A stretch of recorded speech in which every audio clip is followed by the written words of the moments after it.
Vamos entonces a comenzar esta segunda parte del workshop, que consiste en una mesa redonda bajo el título de Proyectos y desafíos de las finanzas sostenibles en un contexto de crisis. Bueno, en cualquier caso, pues quería dar las gracias a todos los asistentes y a Ecovas por haber facilitado la organización de este evento que bueno, nuestra intención es que tenga continuidad porque, como todos vemos, es un tema bastante en boga. Vamos a iniciar esta mesa redonda y, si le prestáis atención, yo os prometo que vais a tener una idea un poco más clara de todos estos conceptos que hemos introducido, cómo afectan a nivel específico de los inversores, a nivel de la regulación, a nivel de las autoridades públicas, y cuáles son un poco las respuestas prácticas que se le está dando en nuestro contexto y en este contexto en particular. Le hemos puesto un contexto de crisis porque efectivamente, aunque la palabra crisis a veces abusa un poco de ella, yo creo que nadie puede dudar que ahora mismo estamos en el medio de una crisis energética como no la ha habido en los últimos 30 o 40 años. Mientras aquí estamos hablando a nivel de Comisión Europea, a nivel de mercado, se está poniendo todo patas arriba porque estamos completamente en un cambio tectónico a nivel del tema energético. Ya veníamos con una crisis por el tema medioambiental, una necesidad de cambiar el modelo energético, pero es que ahora esa necesidad ya es ya no solo un tema medioambiental, sino un tema de supervivencia, un tema geopolítico. Es ya un tema que posiblemente nos va a centrar los esfuerzos, y este invierno, por lo que parece, va a ser duro, va a ser un tema que va a mediatizar prácticamente todos los ámbitos de nuestra vida. En cualquier caso, aquí vamos a intentar contextualizar cuál es el papel de las finanzas dentro de este cambio de modelo energético. Obviamente es traer dinero para el modelo energético, pero de qué manera esto tiene que materializarse, cuáles son las opciones que hay y cuál sería el camino a seguir en nuestra opinión. Para ello tenemos aquí a un panel de expertos, el cual yo me siento muy honrado de moderar esta mesa. Voy a empezar por María Loureiro. María, bueno, la conocemos todos, es catedrática de Fundamentos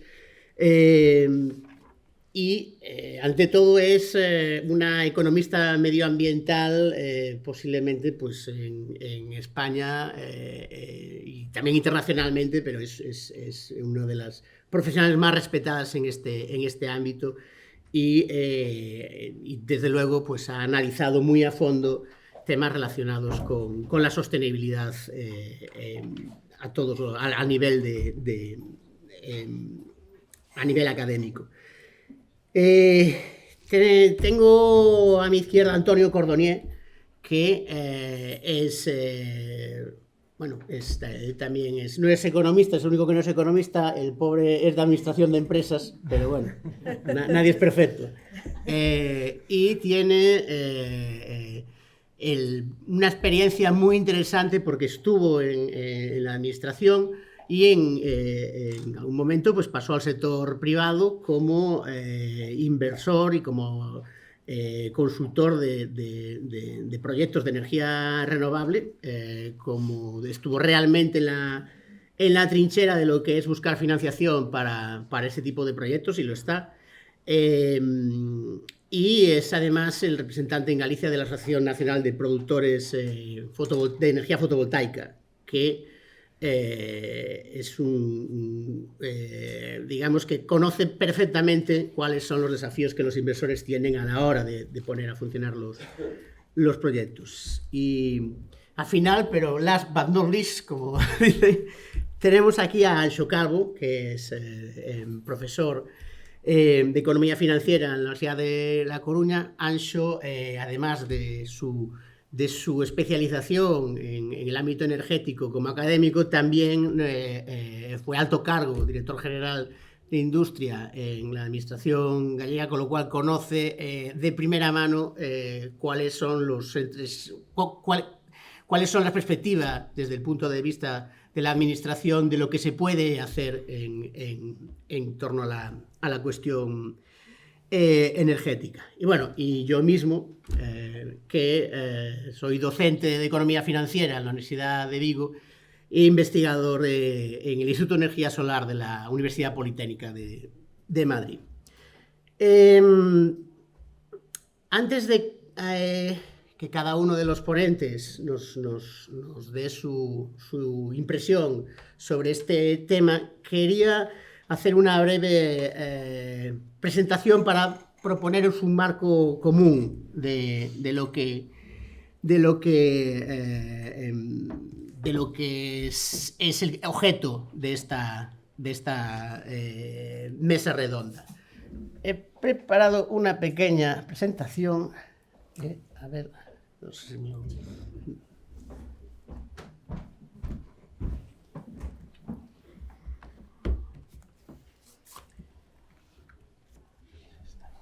Sí.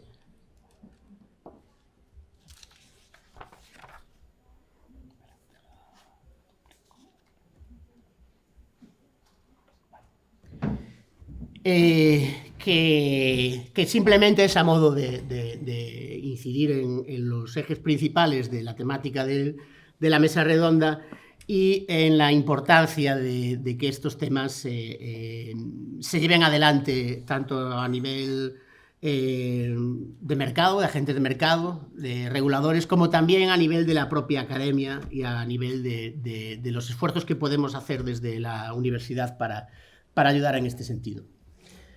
Este primer gráfico, a ver, ahí los tenemos, perfecto. Ya lo hemos visto varias veces en la presentación de hoy, simplemente para poner de manifiesto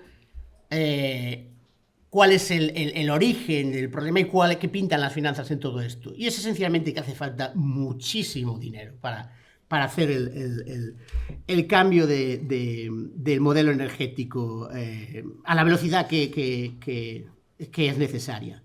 En este gráfico vemos tres... a ver si pongo aquí, perdón, el modo de presentación. Ahora. Tenemos tres escenarios que nos dicen la inversión que está habiendo. Es la primera columna es la inversión actual en Europa relacionada con la transformación energética. Está del orden de los 700.000 millones de euros. Es alrededor del 4% del PIB de Europa. No está mal, pero no es suficiente. Quiere decir, a pesar de los instrumentos financieros y los instrumentos políticos, no son suficientes para llevar a cabo esta transición en el plazo que es necesario. La segunda columna es la inversión que sería necesaria para cumplir con los actuales objetivos políticos para 2030.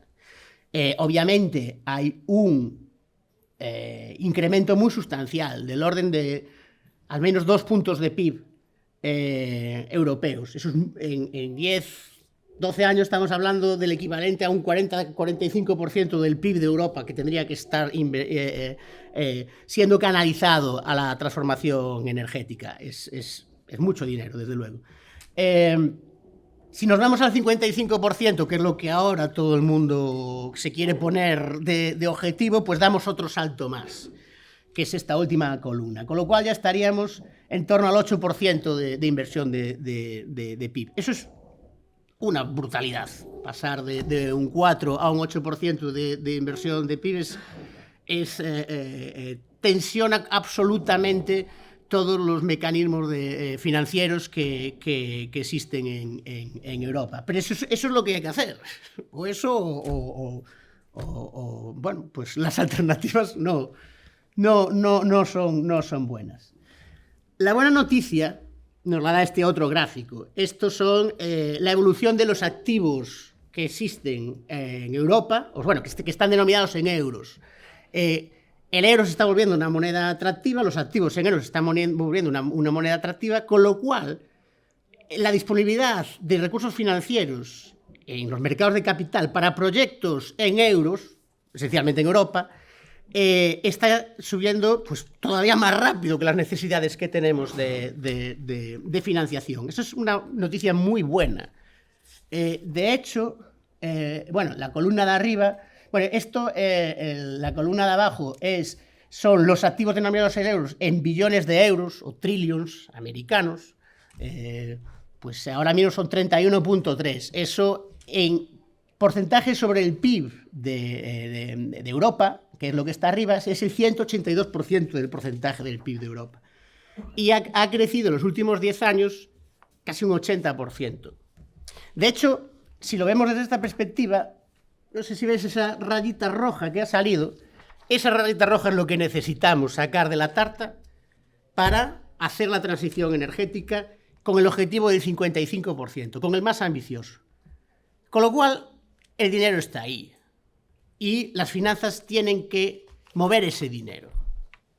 Ese dinero tiene que moverse de inversiones en, pues no lo sé, en hoteles o en otro tipo de nuevas autovías, tiene que moverse a la transición energética. ¿Y cómo podemos conseguir que ese dinero se mueva? ¿Qué es lo que sabemos sí o sí? Y no hay que hacer un doctorado en economía financiera para entender esto. Para empezar, el dinero va a moverse de donde está a donde tiene que ir, o sea, la transición energética, en primer lugar, si la rentabilidad es suficiente. Porque los objetivos medioambientales están muy bien, pero todos sabemos que al final del día un gestor de fondos, una empresa financiera de cualquier tipo tiene una TIR, tiene unos objetivos, tiene una serie de cuestiones que si no están ahí y nadie se la compensa, pues no se va a mover. No, eso es una verdad que no podemos obviar. Por lo tanto, hay que conseguir que esa rentabilidad esté ahí, sobre todo para los inversores institucionales. Después, el dinero también necesita otra cosa. Tiene que saber que los riesgos de los proyectos a que se le ofrecen son, para empezar, conocidos. Porque si son etéreos, el dinero lo que dice es, la mayor parte del dinero, el dinero conservador, pues ya ni se mueve. Ese ya, olvídate de ese dinero. Y el dinero que puede coger esos riesgos es dinero que va a pedir remuneraciones muy altas, con lo cual se van a poder hacer muchos menos proyectos. Y con lo cual, no vamos a movilizar la cantidad de dinero suficiente. Esos riesgos tienen que ser también medibles, por la misma razón. Y ahí es donde, por ejemplo, la academia tiene mucho que hacer. Metodologías de análisis de riesgo específicas para que desde los gestores de ese dinero tengan una base para hacer estas mediciones. Si no la tienen, pues van a decir simplemente riesgo desconocido, con lo cual pues nos quedamos fuera. O simplemente si no hay un rating de inversión, te estás dejando fuera a la mayor parte del dinero que está en los fondos de inversión, aseguradoras y y demás. Y eso es algo que se puede hacer desde el punto desde la universidad se puede ayudar en ese rato. Y después riesgos asumibles. ¿Qué quiere decir esto?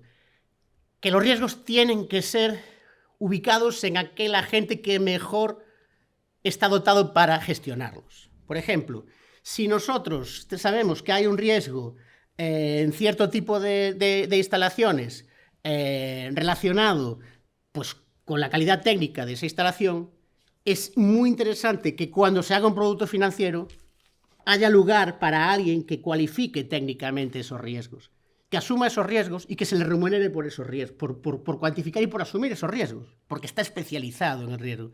Es otra cuestión fundamental de los instrumentos financieros, ser capaz de romper el riesgo en trocitos y ubicárselo al que está mejor capacitado para llevarlo, porque va a incrementar la eficiencia y va a reducir el coste de la financiación en último caso. Y para finalizar, que existan instrumentos financieros adecuados para canalizar el dinero de donde está a donde hace falta. Pues si está en los pensionistas daneses, si hace falta en los regantes del sur de Portugal, tiene que haber un instrumento financiero que mueva ese dinero y que lo haga de forma eficiente y sin penalizar el coste de la energía. Y con eso voy a terminar. Al final todo esto va a funcionar si conseguimos que la energía limpia sea competitiva con la otra energía. Eso al final le podemos dar mil vueltas, pero si no vamos a seguir teniendo problemas o creando un monstruo de subvenciones y regulación con todos los problemas que eso tiene. Este gráfico nos ejemplifica de qué estamos hablando. Es un gráfico muy sencillo que está reflejando el impacto del coste de la financiación sobre el coste de la energía, de producir energía con aerogeneradores, en Galicia en concreto.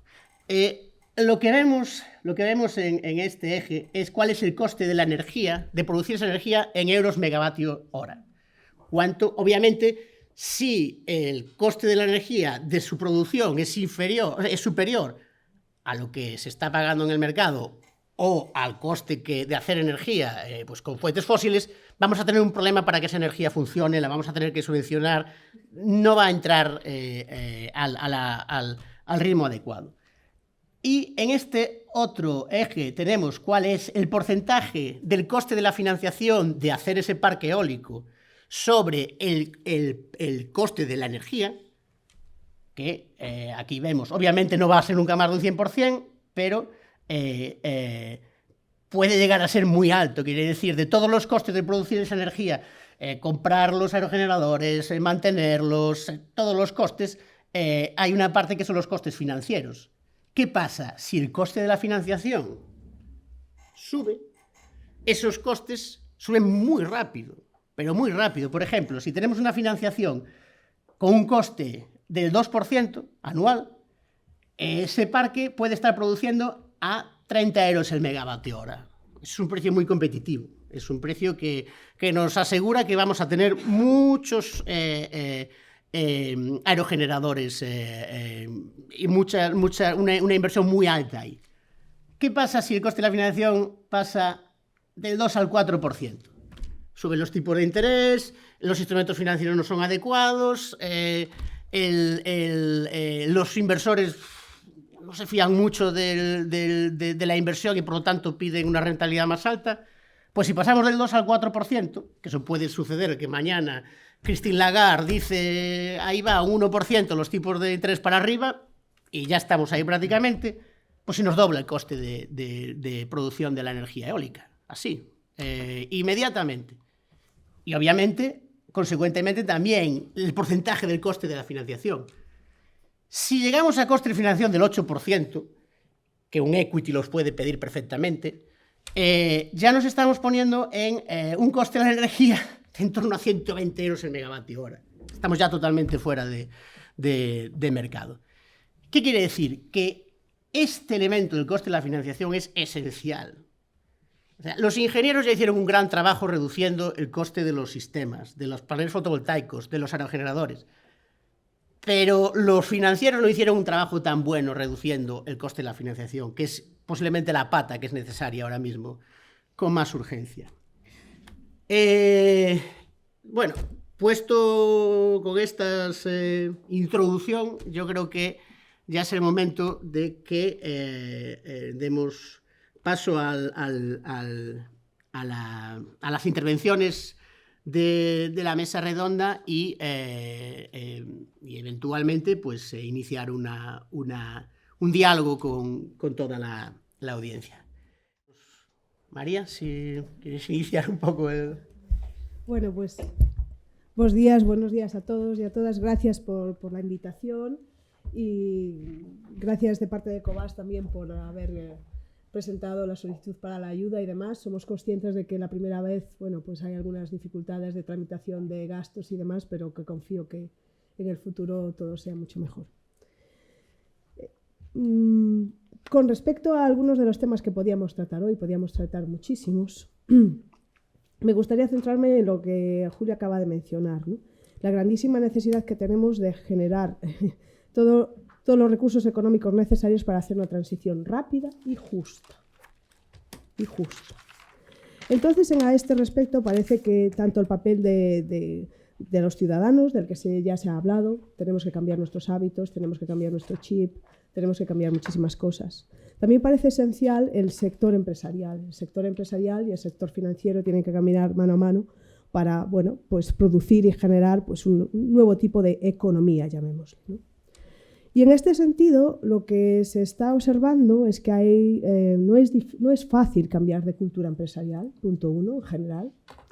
El cambio que se requiere tiene que ser relativamente rápido y requiere, por tanto, que se considere no solo la rentabilidad empresarial, sino otras características o otros bienes y servicios que produzca la empresa.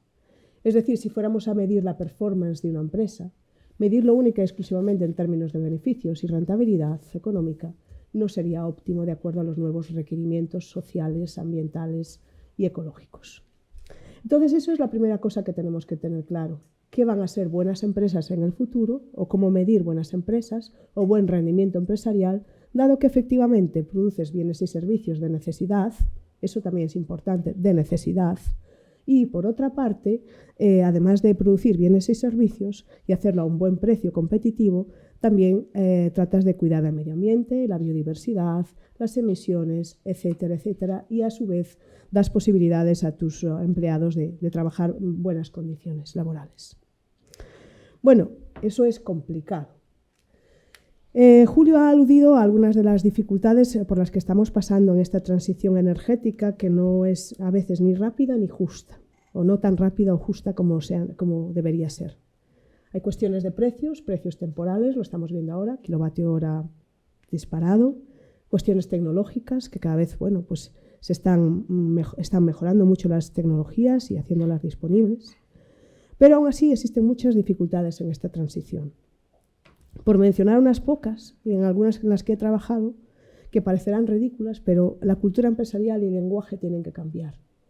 Y en ese contexto hay mucho elemento de comportamiento que tiene que cambiar, pero comportamiento habitual en el mundo empresarial, en el día a día.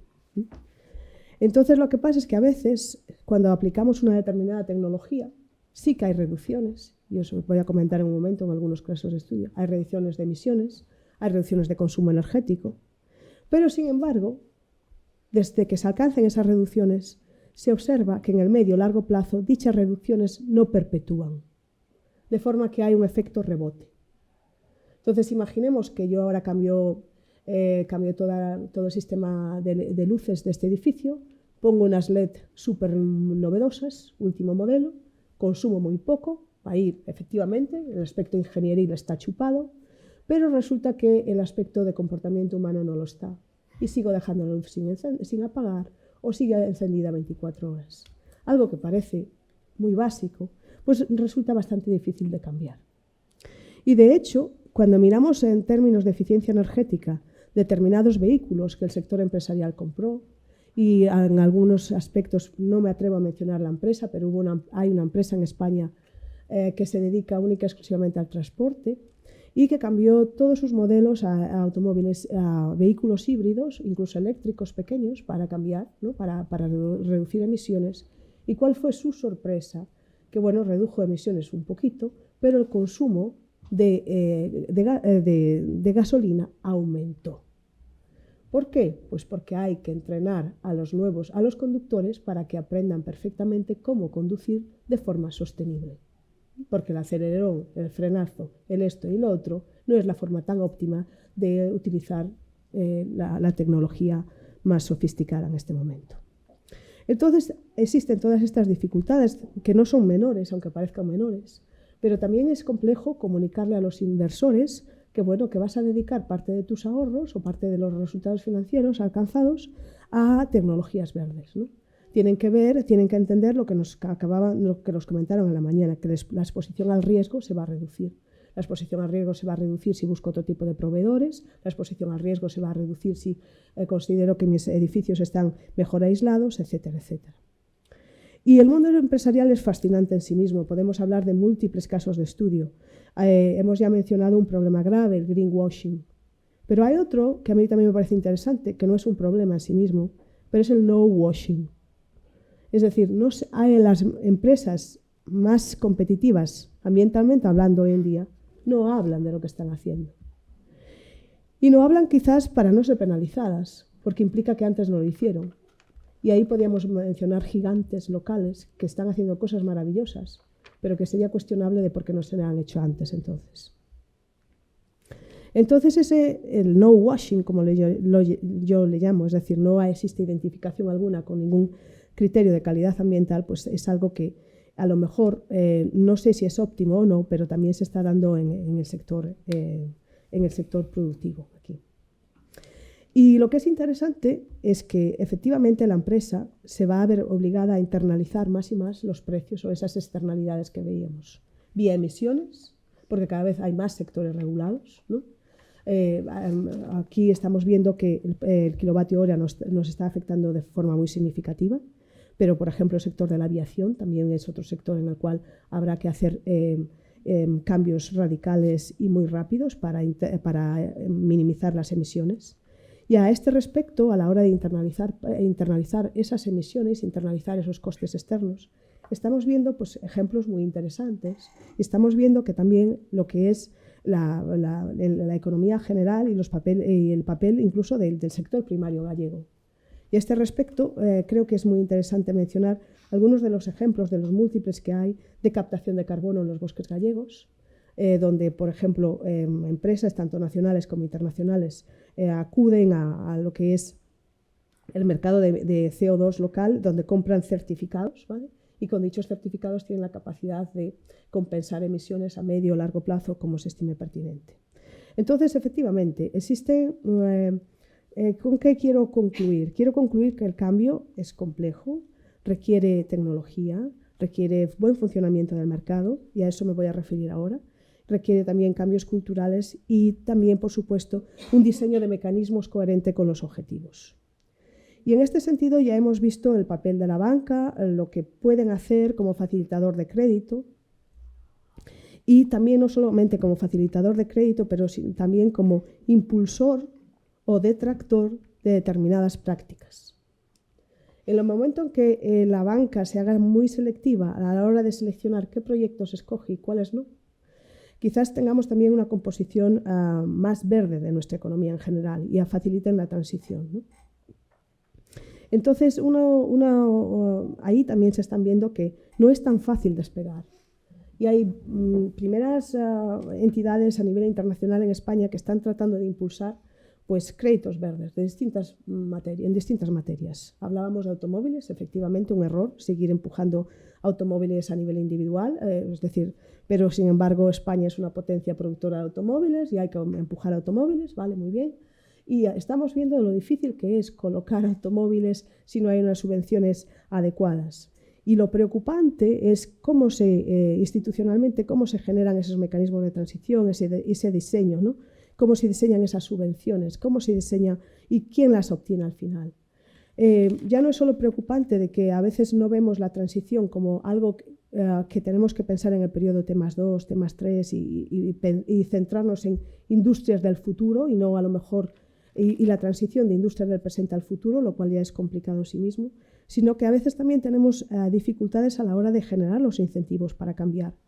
Por ejemplo, hablamos a la mañana del Plan Renove, pero en algunas comunidades autónomas se ve claramente que no fue precisamente el hogar o la familia el más beneficiado del Plan Renove, no tengo los datos para Galicia aquí, sino que fueron empresas turísticas que cambian su flota habitualmente. Eso tiene beneficios ambientales, pero ciertamente quizás una empresa tiene más capacidad económica que un hogar y no necesita la subvención pública del Estado para hacerse con ese monto de dinero.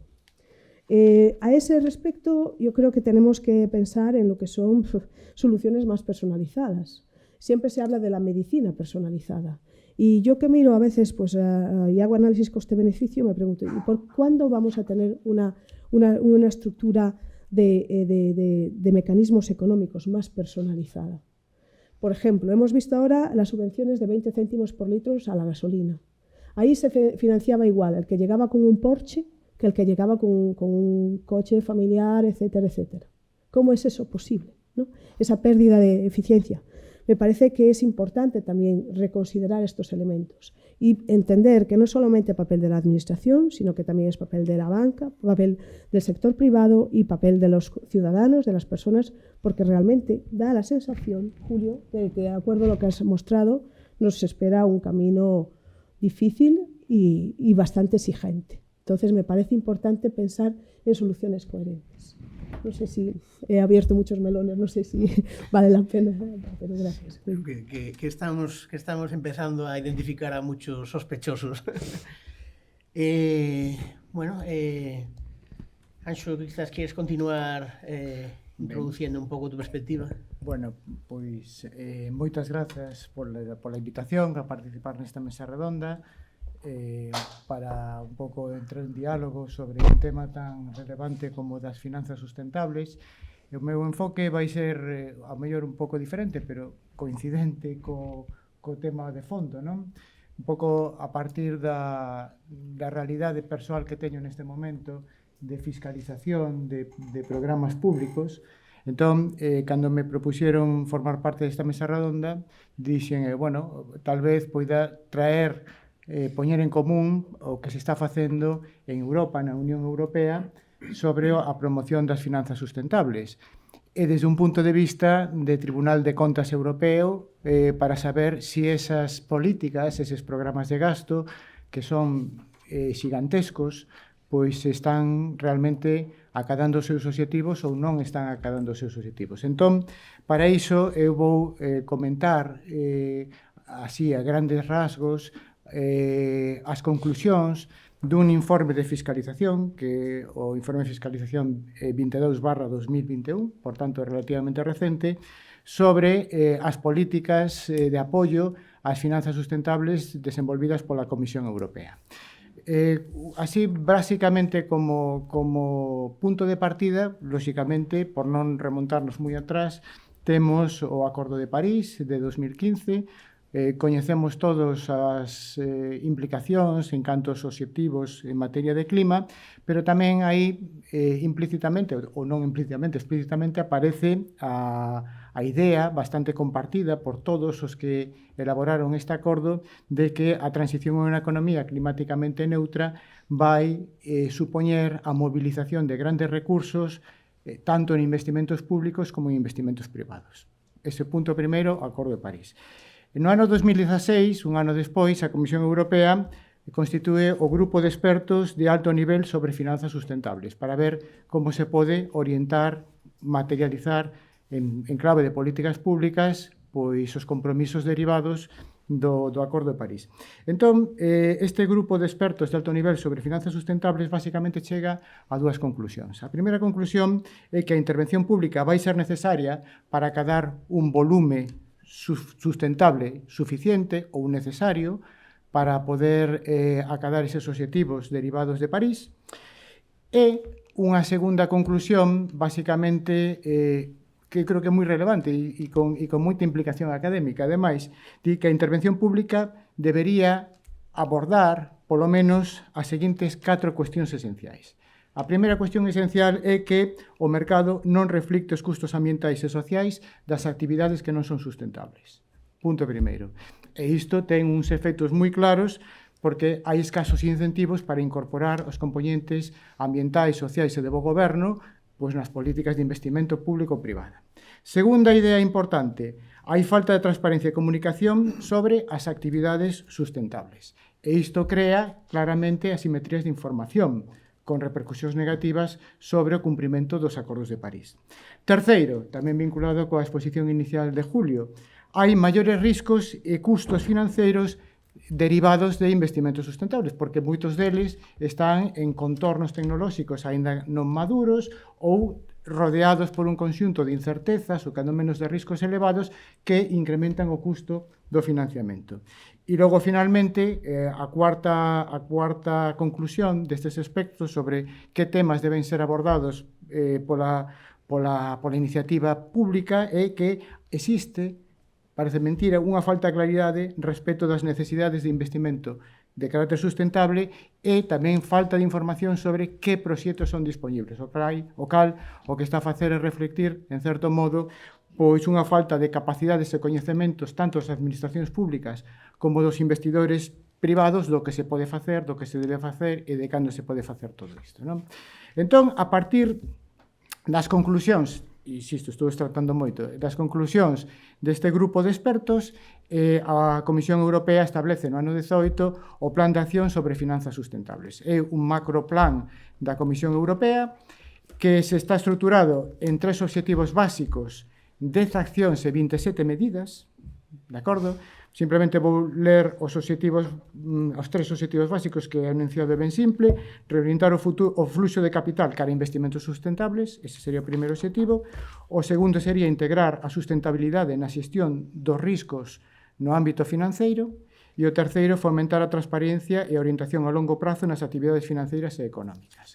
Entón, para acadar estes 3 obxectivos xenéricos, insisto, se establecen 10 accións. Por exemplo, unha das máis relevantes de maior trascendencia é o establecemento dunha taxonomía da Unión Europea sobre que actividades son sustentables desde o punto de vista ambiental. Eso é fundamental para precisamente intentar superar as limitacións en materia de información.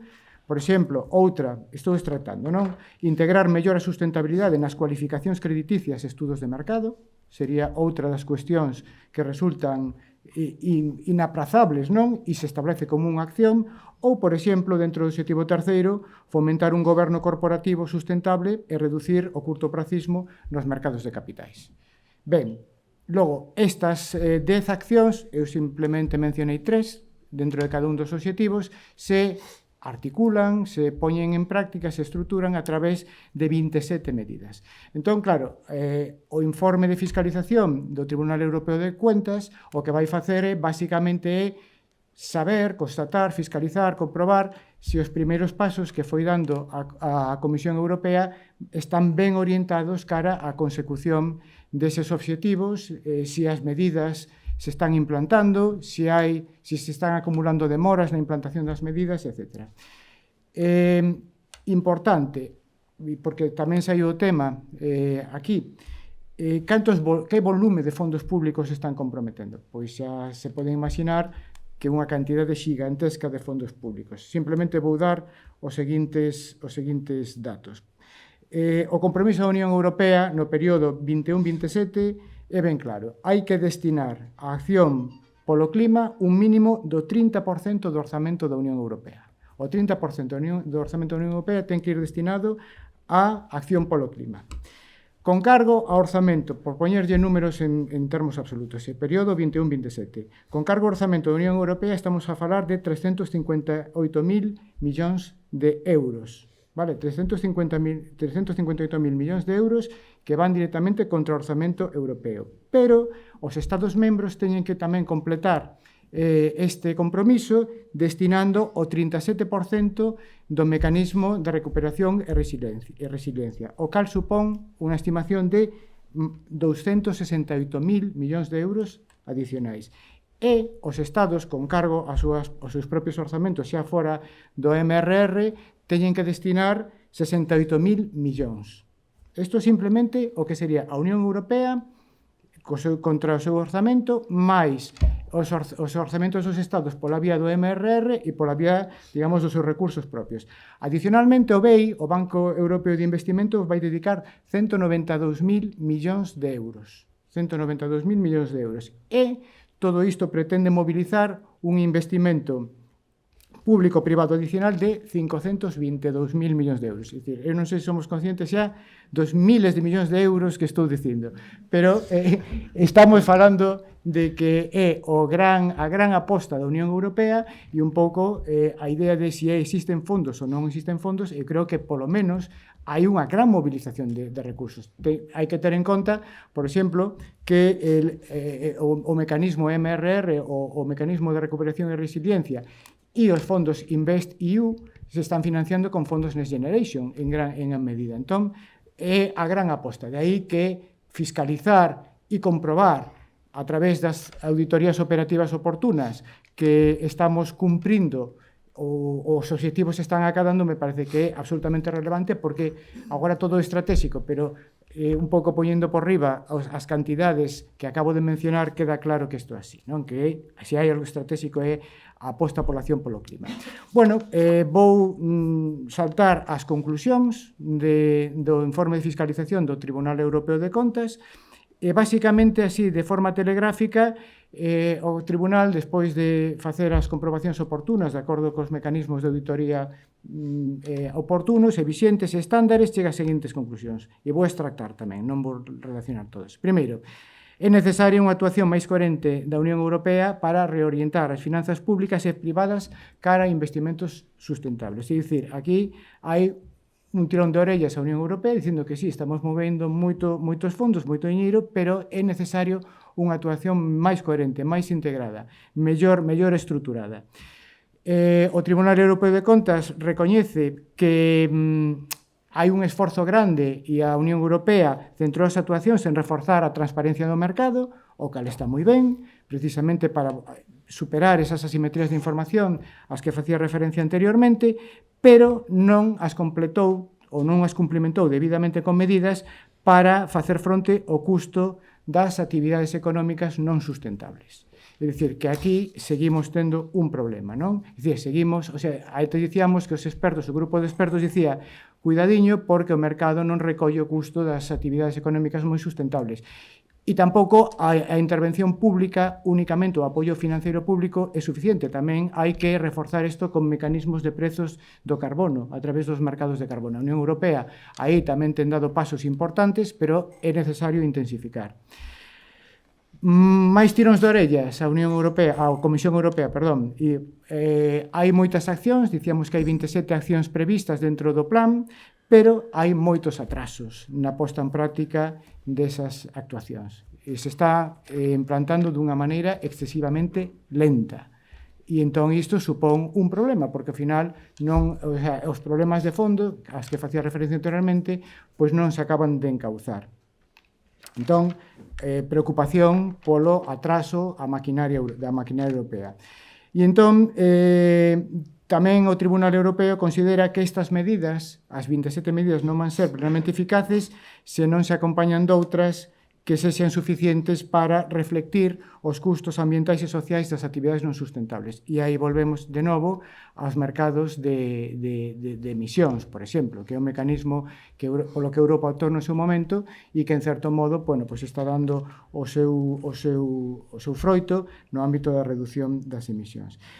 Sobre o apoio financeiro, constátase de que o Banco Europeo de Investimentos está desempeñando o papel máis importante de todos, basicamente é o que está actuando como dinamizador, pero estáse prestando escaso apoio financeiro a proxectos de adaptación ao cambio climático que teñen dificultades para atraer o financiamento privado. É dicir, aquí seguimos, aínda que se está poñendo, vamos dicir así, con unha expresión popular, toda a carne no asador no ámbito público, mobilizar investimento privado aínda continúa a ser un problema. Sobre requisitos, non existe un requisito sistemático e vinculante en todas as actividades financiadas pola Unión Europea e entón isto tamén supón que hai disparidade de criterios a hora de avaliar proxectos. Logo, e aquí remato, tamén coas recomendacións que o Tribunal Europeo de Contas determina para precisamente superar estas eivas ou estes problemas identificados no informe de auditoría 22/2021. Primeiro, hai que completar as medidas do plan de acción na liña que acabo de comentar, é dicir, mellorar os temas de información, acelerar toda a implementación de medidas. Hai que contribuir mellor as finanzas sustentables mediante un sistema, se cadra, máis eficiente de fixación de prezos das emisións de gases de efecto invernadoiro, tamén hai que seguir actuando por aí. Hai que facer un esforzo por xerar unha carteira o suficientemente ampla de proxectos sustentables. Dicían os expertos que non se identifican claramente cales son eses proxectos sustentables, e ainda que se mencionou o tema do greenwashing, aínda, a pesar dos esforzos en materia de información, en materia de taxonomía, aínda hai que seguir aplicando estes criterios para dicir este proxecto é claramente sustentable versus este que aparentemente é sustentable, pero, sin embargo, ten problemas para poderlo clasificar como tal. E logo, pois eso, seguir intensificando o control que establecen tanto control interno por parte dos propios mecanismos da Unión Europea como control externo a través da acción fiscalizadora do Tribunal Europeo de Contas. Bueno, pois entón eu aquí un pouco fixen así un resumo, espero un resumo virtuoso sobre un documento longo, un documento con moitísima información, pero bueno, creo que se dan unhas ideas básicas do que podería ser esa aposta a que facía referencia anteriormente da Unión Europea para intentar, se nos vinculamos a outro cumio anterior que era o de Lisboa, intentar que a economía europea sexa sustentable, sexa competitiva, etc. Simplemente chamar a atención de que este plan é prepandemia, porque estamos falando de que foi definido e deseñado pois precisamente a partir de 2018 e, bueno, había pois unha posible pregunta sobre cales foron os efectos da pandemia sobre todos estes plans, se este efecto ou esta aposta pois se ve empañada ou cambian as prioridades, etc. Pero, bueno, eso pode quedar aí para o coloquio. Gracias. Muchas gracias, Anxo. Desde luego, nos está quedando claro a todos una de las ideas fuerza, es que es el desafío de nuestra generación y que el orden de magnitud de los recursos que se están poniendo va en esa escala. Va ahora Antonio Cordonier a intervenir desde la perspectiva del inversor, que es la pieza clave pues, para que todo esto funcione. Antonio. Bueno, buenos días a todos. Está bien, ¿no? Sí. Bueno, pues gracias, Julio, por invitarme a estar en este foro tan interesante.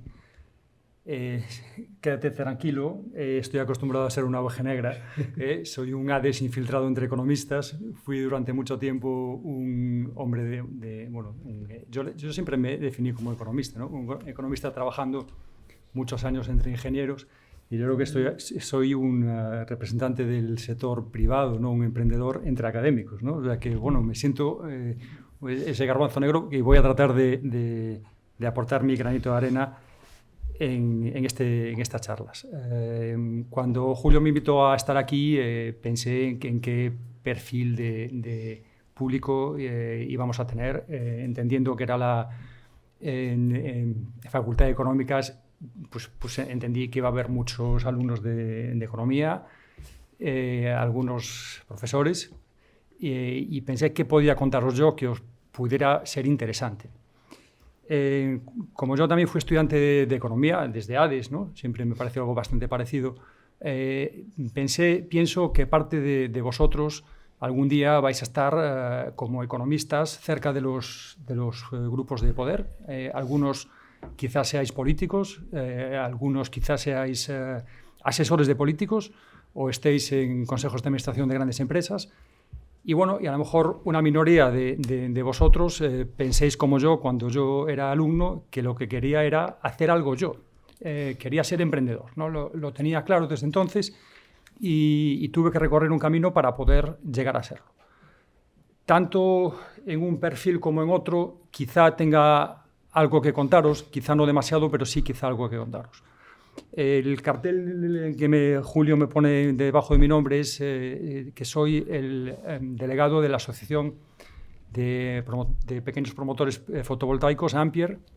Es así, pertenezco a una organización que surge, surge detrás de su surgimiento hay una historia y hay una lección.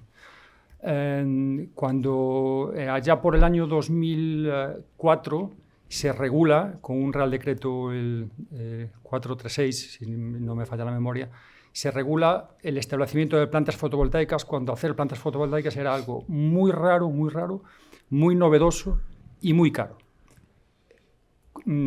Por circunstancias y por esa inquietud que yo tenía de ser emprendedor, a mí la publicación de ese decreto me coge ya con una planta fotovoltaica que hice en el tejado de casa de mis suegros, de 5 kilovatios, pequeñita, pero que ya técnicamente y también económicamente respondía al perfil de lo que iban a ser los nuevos desarrollos fotovoltaicos.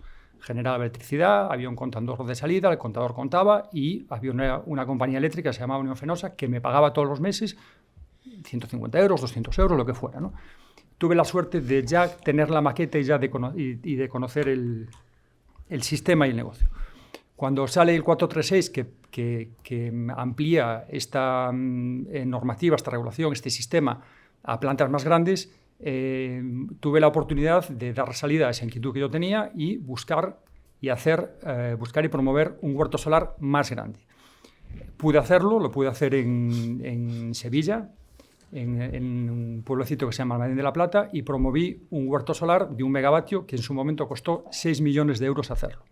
Yo era el promotor, pero evidentemente tenía que llevar conmigo a inversores que pusieron el dinero, etcétera, y fue un proyecto muy bonito, fue un proyecto financiado y fue un proyecto muy estable porque detrás de la promoción y de la financiación había un decreto en donde se definía un marco regulatorio estable durante muchísimos años. No os puedo deciros cuántos. En principio marcaba dos periodos, uno de 25 años con una financiación concreta y después el propio decreto decía otro marco normativo con una rebaja del 30% a partir de entonces. A partir de entonces, los que creíamos entender lo que significaba a partir de entonces, entendíamos que no había un límite temporal. Eso es, así arrancaron las primeras plantas fotovoltaicas grandes.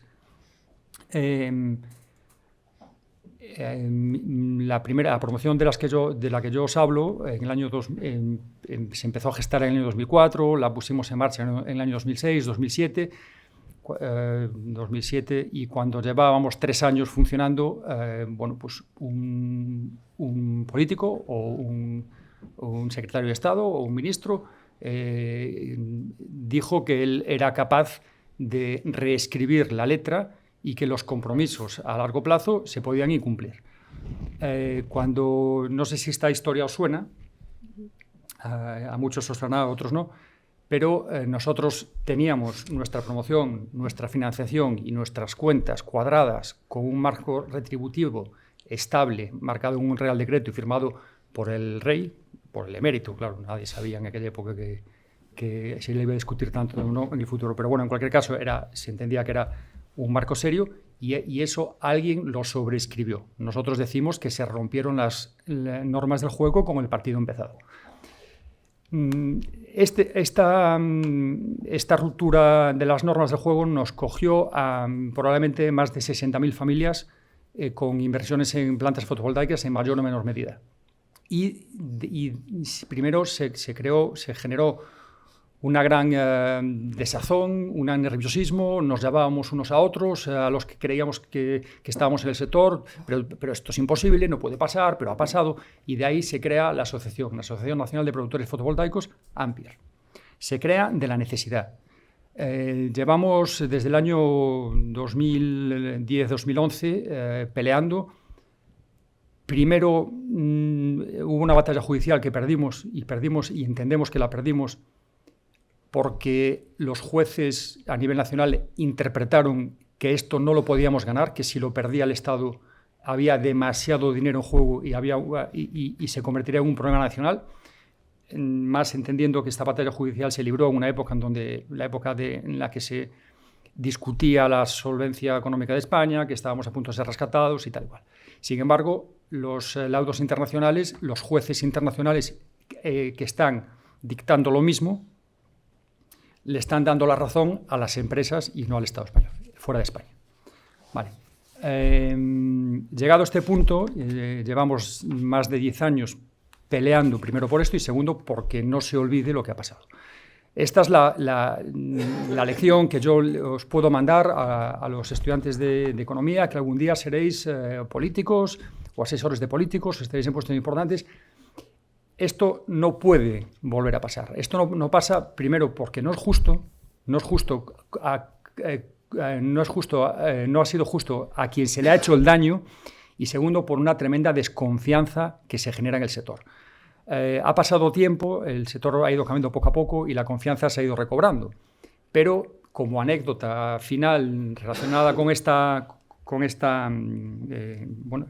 pequeña lección que yo os quiero contar, en un segundo huerto solar que yo estaba también liderando, estaba promoviendo, de un huerto que hicimos en Mérida, en su momento, en el año 2008-2009, necesitábamos financiación y yo tenía pactado verbalmente con el director regional en su momento de un banco importante en Madrid, la financiación que él me había dicho de palabra, me había dicho: esto te lo doy con mis atribuciones.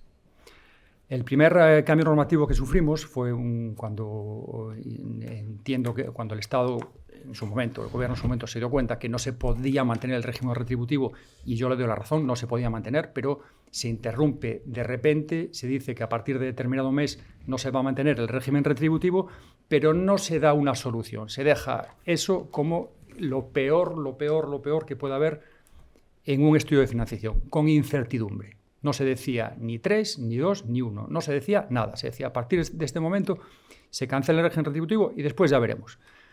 En ese momento que yo tenía de palabra concedida de la financiación, una financiación para un huerto que eran 5.400.000 euros, recuerdo en el despacho de este director regional del Banco de Madrid, y me dijo: el banco le puso a la fotovoltaica el cartel de sector de riesgo y con mis atribuciones, que antes me daba 5.600.000 o 5.400.000, no te puedo dar ni una ampliación de la tarjeta de crédito. Y así me salí yo de su despacho. ¿Por qué? ¿Qué ha pasado? Incertidumbre. ¿Qué ha pasado? Incertidumbre. Es decir, el banco, de creérselo, de creer que es un sector estable, que es un sector con respaldo, que no va a pasar nada, de repente llega la incertidumbre y decir de 5 millones a 0, de un día para otro. Simplemente para los que algún día, y ojalá seáis muchos, lleguéis a las órbitas de los que mandan y de los que escriben, entender que este tipo de acciones tienen consecuencias y que cuando se regula hay que tener mucho cuidado con la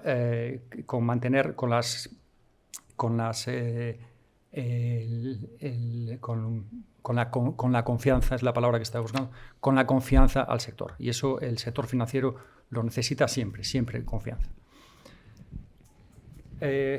Ahora simplemente, mucho y de manera más breve, mi mensaje para los que no queráis ser políticos, asesores o directores o grandes directores financieros, sino emprendedores como yo. Julio decía que estamos analizando el sector financiero en un entorno de crisis, en el sector sostenible, ¿no? El sector sostenible, mi sector más concreto de la sostenibilidad es las energías renovables. Yo creo que sí, que estamos en una crisis global, pero que para este sector en concreto, para la sostenibilidad y para las energías renovables, estamos en un momento de una oportunidad indudable. Animaros a los que queráis ser emprendedores, que el emprendimiento existe, que los bancos dan dinero, que los bancos apoyan proyectos. Hay que empezar desde muy poquito, es una bola de nieve que hay que empezar desde que es una canica y al principio requiere mucho trabajo y muy poco capital. Es la manera de empezar, porque cuando yo empecé no tenía capital. pero poco a poco la bola de nieve se puede ir haciendo más grande y las cosas al final pueden ser más fáciles. Por lo cual, mi segundo mensaje es de optimismo y animaros a que los que queráis emprendáis. Muchas gracias, Antonio.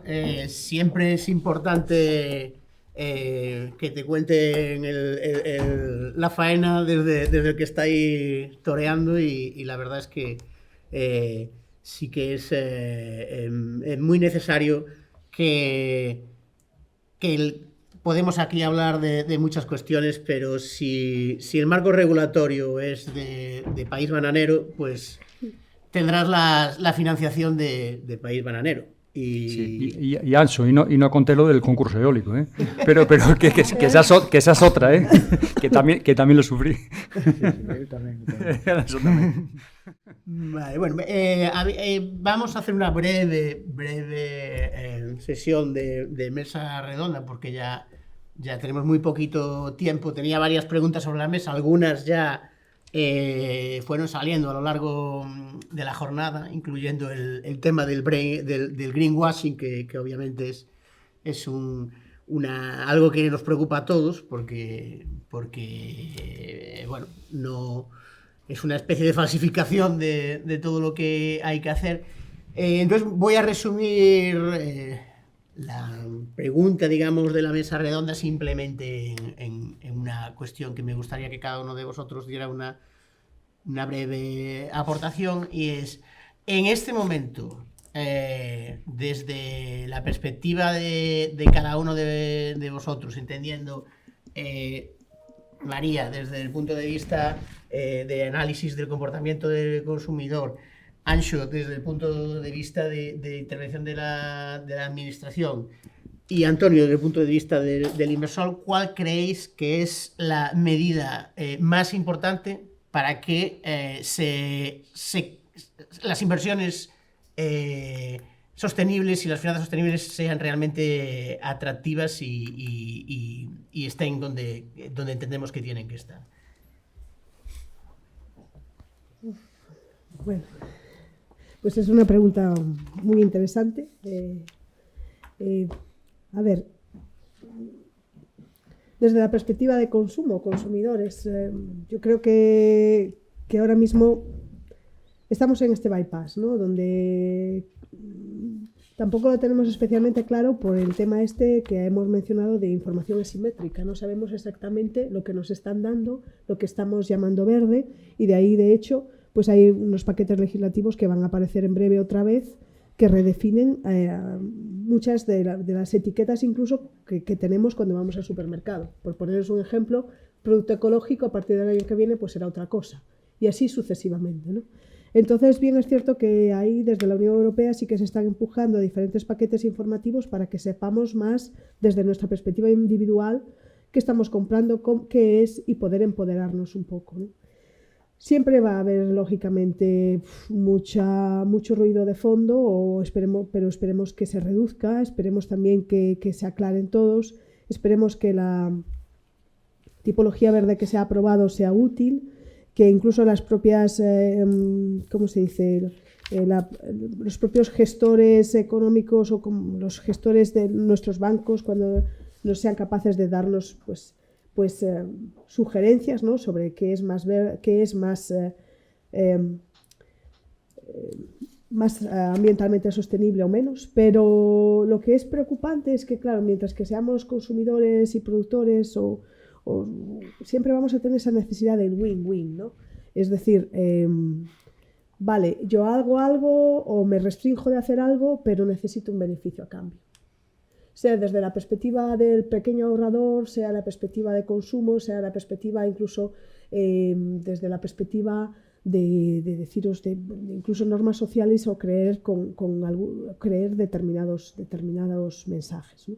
Entonces yo creo que es muy importante que para que haya la canalización de fondos necesarios tiene que haber la información primero, tiene que ser información clara, información veraz, información no manipulada.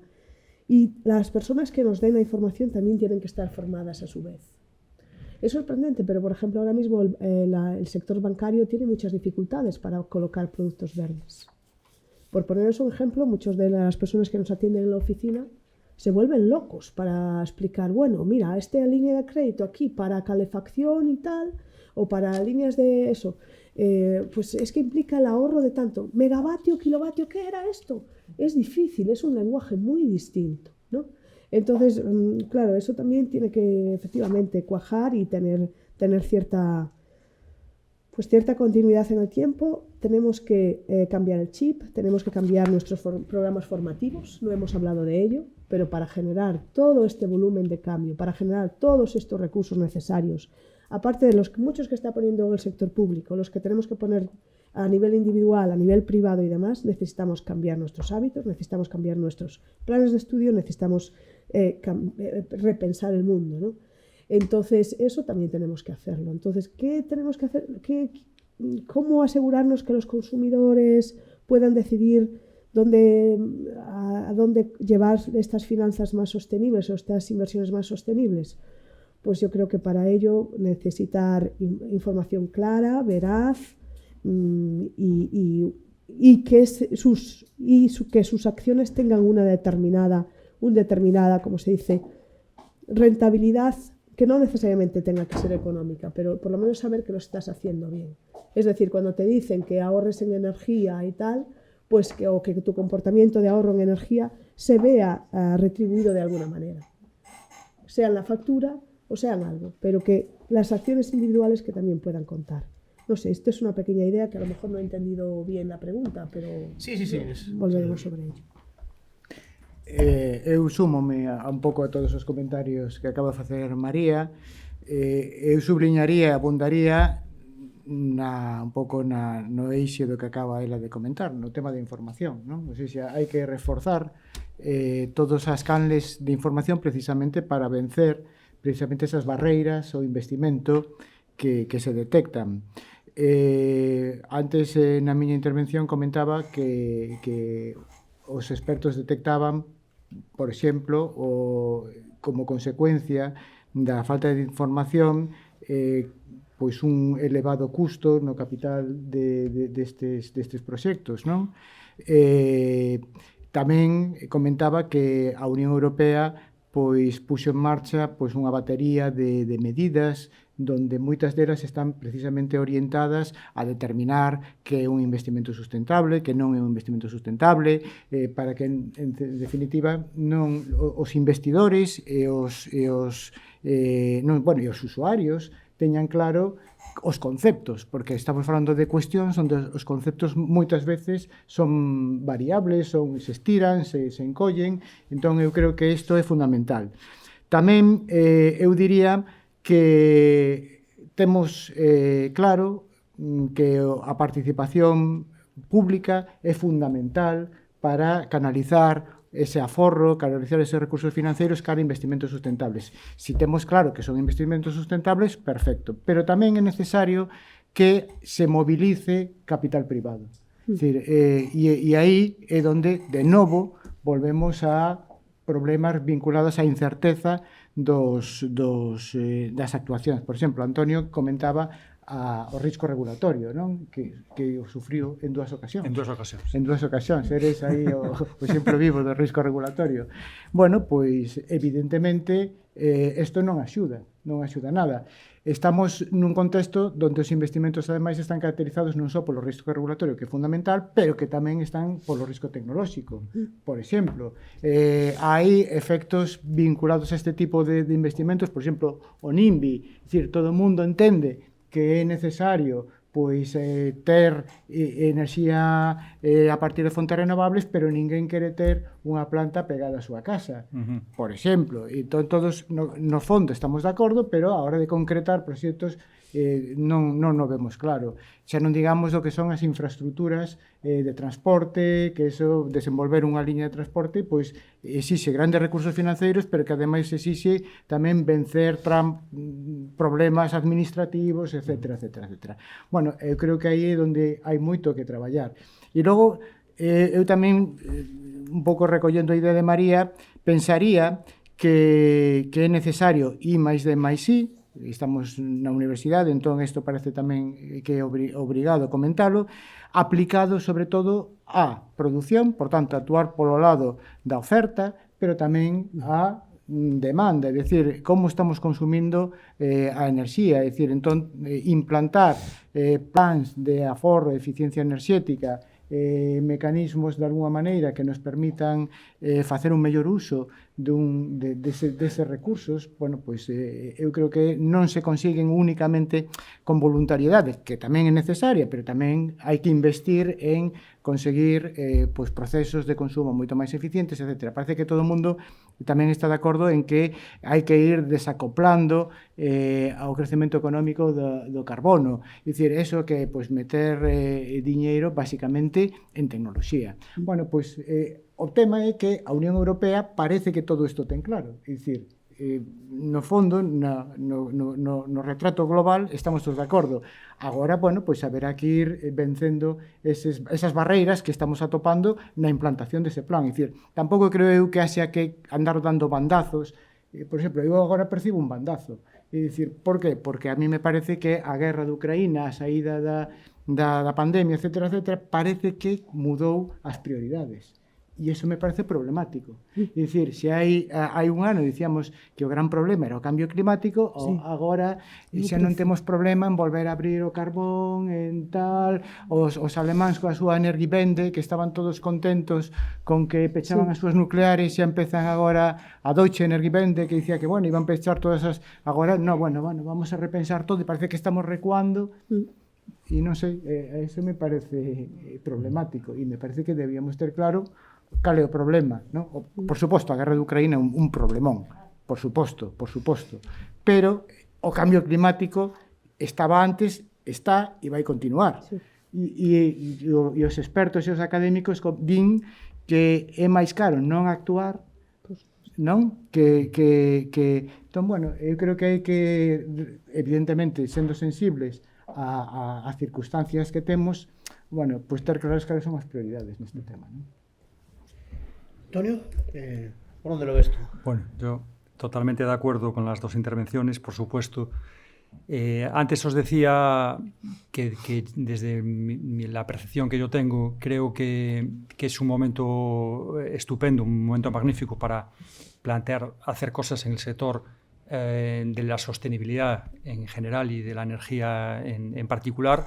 Hay muchísimo dinero que viene de la Unión Europea hoy, ahora, que derivado de toda la circunstancia, la crisis de los COVID y cuando se implementaron los nuevos fondos, que hace que ahora mismo hay muchas facilidades para muchas cosas, hay muchísimas líneas de ayuda para hacer un montón de cosas. Prácticamente todas las líneas de ayuda para cualquier cosa van a estar potenciadas, incentivadas, si se consiguen más puntos, si se aumenta la sostenibilidad, si se aumenta la eficiencia, si se aumenta el ahorro.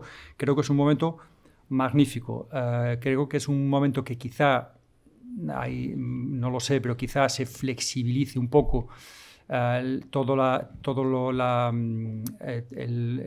tramitaciones administrativas para hacer más renovables. Y el apunte que yo haría en aras a un término que hemos manejado todos, que es la transición justa, sería insistir o trasladar al legislador la idea de que todas las oportunidades, las grandes oportunidades que vamos a tener, todas los parques eólicos, las grandes fotovoltaicas, va a haber, quedan por instalar muchísima potencia fotovoltaica en España, muchísima, que no sea solamente para las grandes empresas, que se instrumentalicen mecanismos para que también los pequeños ahorradores, para que cualquiera de nosotros podamos tener opción a invertir en una pequeña planta fotovoltaica o ser parte de una mediana o pequeña planta fotovoltaica, que yo hablo de pequeñas, pero ya no son pequeñas. Lo que pasa es que las grandes van a ser tan grandes y ahora mismo eso es dificilísimo por la ocupación de los puntos de interconexión y hay una grandísima dificultad. Entonces, simplemente complementar o añadir a todo lo que han dicho mis compañeros la idea de que a las grandes compañías les necesitamos, son importantes, pero que dejen algo para el pequeño productor, para que la transición energética sea más justa. Esa es la idea que yo os lanzaría. Desde luego, que haya una inclusividad en el quién se beneficia también de estos instrumentos financieros o de estos proyectos es también importante y es algo que ahora mismo no está garantizado ni mucho menos. Abrimos entonces un turno de preguntas, intervenciones y demás dentro de nuestra estimada audiencia.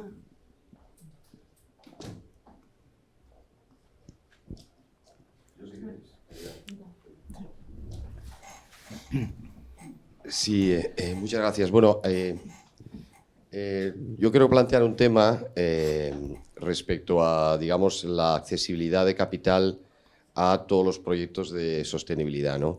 Y tiene que ver con algo que creo que hay que cuidar también.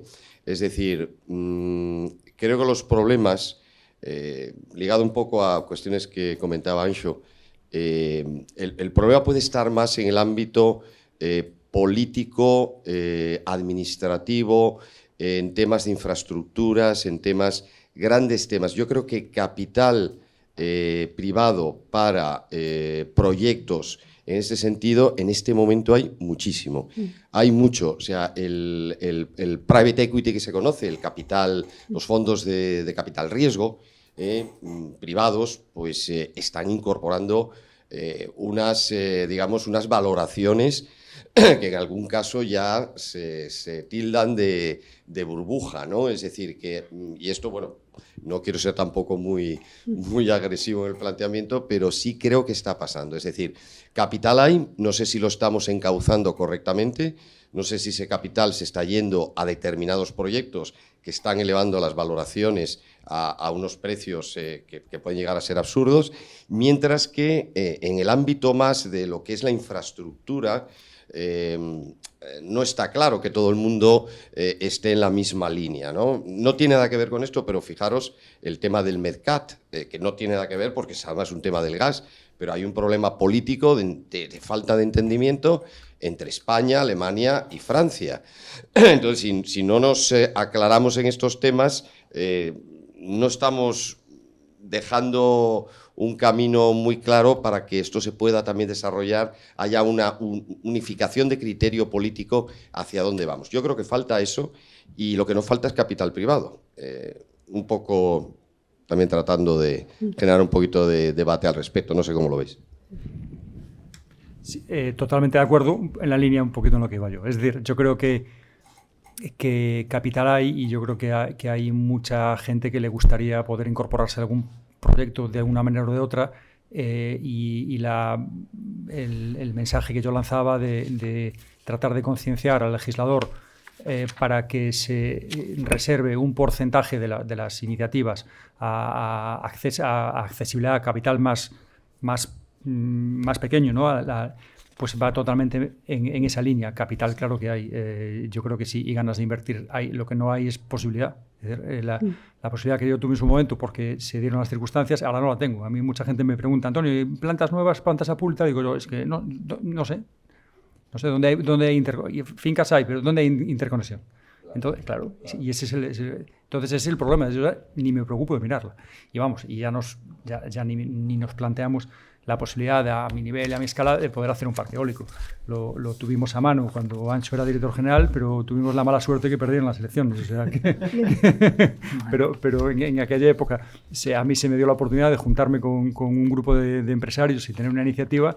Tenemos una iniciativa muy bonita de desarrollo de un centro de investigación asociado al parque eólico, pero bueno, tuvimos la mala suerte de que otra vez el político vino y dijo, donde dije digo Diego, y ya está. Y por eso pues a mí hoy me toca llorar un poquito aquí, lo siento. Sí, bueno, es cierto que capital privado hay, quizás más que, está aumentando, pero bien es cierto que también creo yo que hay una concentración del capital privado, en el sentido de que no todos tienen el mismo acceso, ni mucho menos, como tú acabas de indicar, a capital. Y entonces eso también tiene sus propias dificultades, ¿no? Y genera pues una nueva forma de jugar. Y con respecto al tema de private equity, es verdad, también estamos observando cómo distintos fondos de inversión están subiendo y tal, pero también es verdad que son muy volátiles, súper volátiles, y que los movimientos no son necesariamente los esperados. Es decir, estamos hablando aquí de sostenibilidad, estamos hablando de que los mercados en general están en el medio-largo plazo, deberían estar castigando a inversiones que tienen un alto componente de emisiones, pero sin embargo estamos viendo que determinadas empresas privadas es que están, que dependen del sector energético o petróleo, están increíblemente bien valoradas en determinados instantes del tiempo, ¿no? Entonces, lo que quiero decir es que también hay muchísima especulación en el mercado de capitales, quizás más que, no sé si más que nunca. Yo no trabajo en el mercado de capitales, pero sí que observo una grandísima especulación, ¿no? Y unos cambios muy importantes en lo que son las cotizaciones día a día de algunas empresas que sigo, ¿no? Eso también es un riesgo en sí mismo, ¿no? Es un riesgo que también, pues efectivamente, hay muchos. El panorama general es un riesgo, ¿no? La guerra es un problema, pero también esta situación inherente. Efectivamente, estamos pensando que es una gran oportunidad, pero yo también lo veo como quizás la única oportunidad desde la perspectiva realista. Y yo me considero una persona optimista, ¿eh? Pero para mí es la única oportunidad. No podemos seguir pensando que vamos a tener una economía como la que tenemos ahora si no hacemos todo lo que tenemos que hacer y al máximo. Es decir, fijaros la temperatura de hoy, en octubre en Galicia. Esto es increíble. Tenemos sequías en Vigo ya y bueno, en muchas partes de Galicia. Lo que creo que somos muy buenos es a aislarnos con respecto a lo que son las necesidades verdades y la priorización de las mismas, ¿no? Pero yo creo que realmente confío en que haya mucho capital muy disponible y muy rápidamente disponible, porque a pesar de ser optimista, creo que la situación apremia. Es un poco mi idea, por ser un pouco polémica. Ben, eu un pouco vou centrar a cuestión, a intervención, manifestando que sí, que creo que existe capital privado, como ti acabas ben dicir, e chamando a atención sobre unha das conclusións do grupo de expertos, que decía, hai capital privado, seguramente vai haber capital público, pero precisamente os problemas de información e as asimetrías de información di que ao final eso se traduce en que non hai unha oferta clara de proxectos disponibles, dicían eles. Dicir, non hai proxectos disponibles ou sabemos que hai xente, investidores moi interesados en entrar aí, malia que eles tamén alertan de que como os mercados non incorporan precisamente os custos sociais e ambientais dos proxectos non sustentables, aínda así, pero non se identifican que proxectos son os que...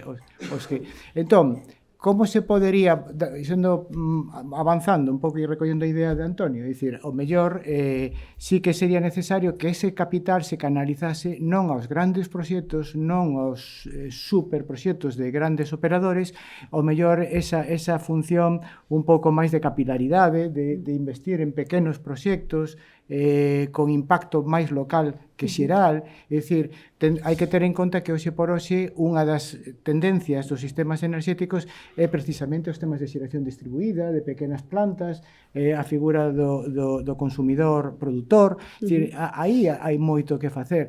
Claro, a cuestión, están realmente eses investidores, eses fondos pensando neste tipo de proxectos ou están pensando noutra cousa máis?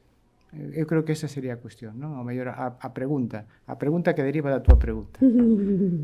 Si me permitís, sin ánimo de acaparar, yo he tenido la oportunidad hace unos 2 años o algo así de participar en un proyecto liderado por un compañero de la asociación, una planta fotovoltaica de 2 megavatios y de 2 millones de euros.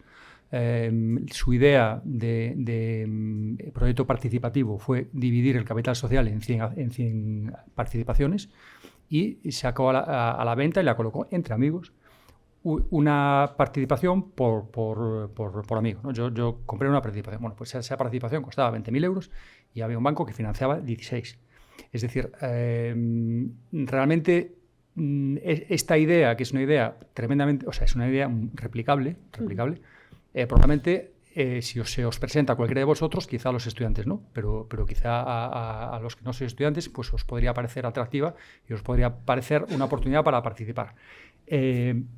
Anxo, por lo que tú decías, si nos dejan en general, si nos dejan hacer proyectos como este, al final acaba llegando porque si se hacen muchos, te lo acaba diciendo un amigo, te lo acaba diciendo un familiar, te lo acaba diciendo. Si no hay proyectos, no llega. Es decir, es una cuestión, sí, de información para que los proyectos disponibles lleguen, pero también es una cuestión de que nos permitan hacer este tipo de proyectos que se consideran sociales. Quien lo promovió le quiso dar ese marchamo de proyecto social, en donde aquí lo vamos a hacer, no lo va a hacer uno, lo vamos a hacer 100.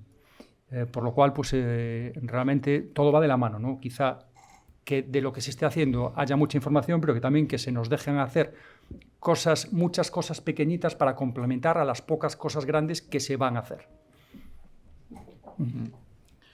O sea, básicamente o que queréis dicir é que se faciliten os trámites, que se facilite... Bueno, en este caso, Ancho, lo que nosotros reivindicamos es que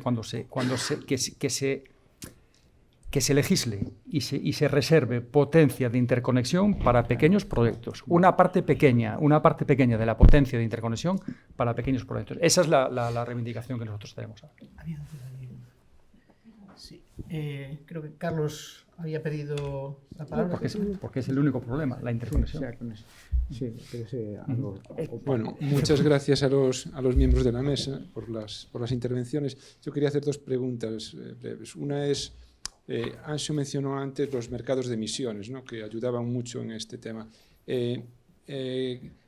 ¿Están suficientemente desarrollados o debería de haber más productos en los mercados de emisiones que pudieran, pues, ayudar más, o sea, acelerar más la transición?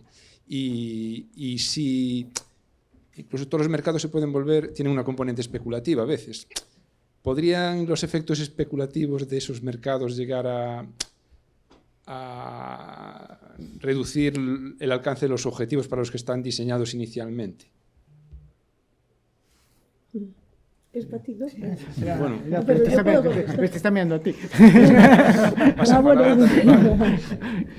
Bueno, a ver, en lo que yo sé, hay planes de la Unión Europea para que sectores no regulados vayan a incorporarse, ¿no? Como el sector aviación, por ejemplo, el famoso sector aviación, y seguro que habéis visto en las críticas seguro que habéis visto en el periódico las grandes críticas de empresas locales que se quejan sobre, bueno, pues ahora claro, ¿quién va a pagar ese sobrecoste? ¿Se lo vamos a pasar al consumidor? ¡Uy, cuidado, eso no es realmente legal!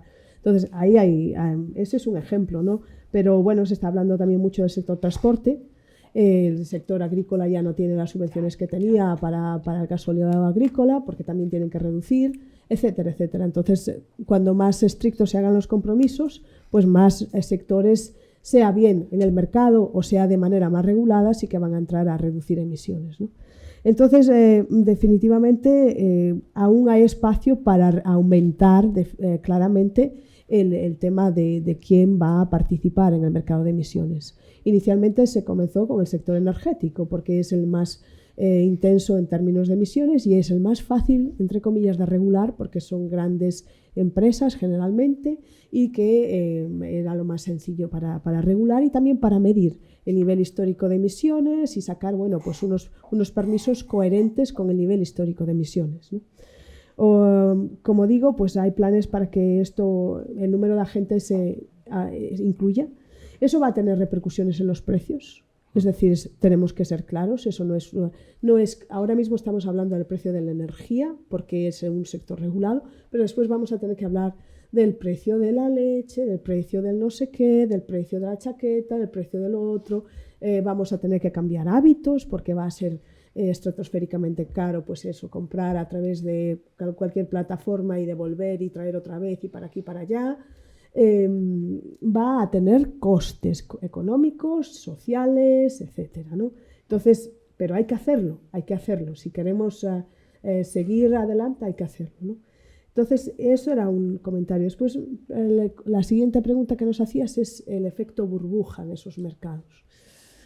A ver, si están bien diseñados, eso depende del diseño, depende de cuántos permisos estén ahí disponibles. Si están bien diseñados con información bastante buena de los históricos, ahí volvemos siempre al aspecto de información, pero el regulador tiene que tener información fiable para tener un número de permisos coherentes con las necesidades económicas. Si estuvieran bien diseñados no habría problema. Bien, es cierto que en momentos circunstanciales hay, y ahora ya afortunadamente, según el mercado está, pues el regulador europeo, según está ganando información y tiene más, como se dice, pues historia, sabe manejar mejor momentos, por ejemplo, de crisis económica absoluta en la cual no hay tanta demanda de permisos. Si no hay demanda, lo que hacen es retirar. ¿Vale? Entonces, bien, hay ahora mecanismos que históricamente no había que hacen que la cosa fluya mejor. Del mismo modo, inicialmente, cuando se comenzaron algunos de estos mercados, pues por ejemplo, hubo cementeras españolas que hicieron más dinero vendiendo sus derechos de emisión que vendiendo cemento. Pero eran momentos circunstanciales. Entonces, desde que los reguladores toman posesión de la información y tienen un histórico, pues son capaces de buscar un equilibrio un poco mayor. Pero eso va a repercutir en los costes y tenemos que ser conscientes. Ahora mismo solamente nos estamos focalizando fundamentalmente en los costes de la energía, que es un input fundamental que afecta a muchos otros, pero va a haber un aumento generalizado de costes de otros inputs que a lo mejor no son tan intensivos en energía, pero son intensivos en otros inputs que van a estar regulados, ¿no? Y también lo que decíamos, viajes, etcétera, todo esto va a tener que cambiar, o vamos a reducirlos de manera natural o vamos a pensar en cómo podemos hacerlo, pero va a ser más caro, digamos. Contaminar tiene que ser más caro. Sí, un momentillo para completar. A raíz disto, que sexa máis caro contaminar é que están funcionando ben os mercados. Para isto se fan. É dicir, para que ao final busquemos solucións que obriguen a non emitir. E un pouco toda a reflexión de María sobre como isto se vai trasladar aos prezos a mí me parece moi acertada. Que decías ti, o tema da especulación, pero iso como calquera outro mercado. É dicir, o mercado financeiro, igual. É dicir, ti deixa, son dos que creen que hai que establecer regulacións claras, hai que marcar os límites e que se pode facer e que non se pode facer e que cousas deben estar dentro e que cousas deben estar fora. Eso implica tomar decisións e decisións políticas e decisións de diseño. É dicir, pero estamos agora falando dos mercados de emisións, pero tamén poderíamos falar dos mercados financeiros ou por exemplo, agora parece que está cuestionado o mercado mayorista de electricidade, pero é que hai 10 anos cuestionalo era casi como ser un herexe. É dicir, pero como se te ocurre cuestionar un mercado marginalista? E agora todo o mundo, eu cando vin outro día a Comisión Europea, dicía, bueno, vamos a empezar a excepción ibérica, que xa non sexa tan ibérica, que non sei que se estenda ao resto e tal. Eu, de verdade, eu dixo, quen te ha visto e quen te ve. É dicir, entón, claro, hai que ir tomando decisións e o que hai 10 anos parecía que, bueno, eu nunca o vi moi claro, pero moitos economistas de fundamentos o vían claro e tal, pero dicían, bueno, pois eso intervir no mercado, os topes, pero vimos un marco, o marco anterior era o marco legal e estable, onde os precios de enerxía se fixaban en función dos custos, non? E unha rendibilidade, etcétera. Agora, de repente, a final dos 90 se pasaron os mercados liberalizados e se estableceu o sistema marginalista de fixación de prezos no mercado mayorista. Eso funcionou, pero agora parece que deixou de funcionar e agora todo o mundo empeza a ver como nos desfacemos disto. E iso é empezar a regular, a cambiar e en cada momento haberá que tomar as decisións oportunas, ¿no? Pero neste e nos outros mercados tamén, Vale, sí, está ya. Ahí vamos a meter una pregunta, ¿no? No, pues ahora si es una cosa breve, yo creo que. Nada, era un poco en línea con lo que estaba diciendo Antonio, que tiene experiencia en el mercado.